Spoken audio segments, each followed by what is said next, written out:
Hello guys, sa mga pregnant moms na katulad ko, I am currently 23 to 24 weeks. I'm praying for our safety delivery para sa atin at para kay baby. Kailangan nila tayo sa mga sandali ngayon.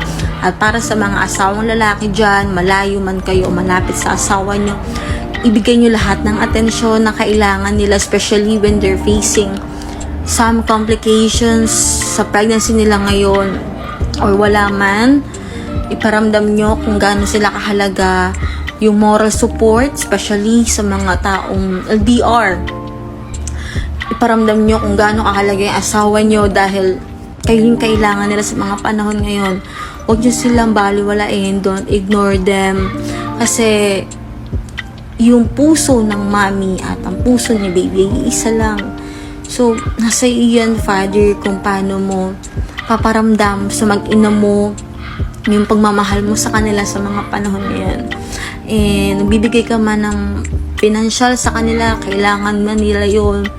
Mahalaga pa rin yung presence mo bilang asawa dahil ikaw yung mas pundasyon na mag-ina sa mga panahon ngayon na kinakaharap nila.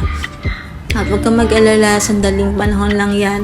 At yung pinaghirapan nyo ng asawa nyo is magkakaroon kayo ng fruitful na blessing, which is yung baby nyo.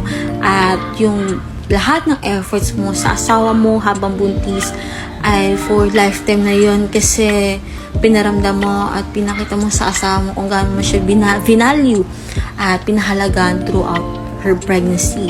So, yun lang guys. Sharing lang.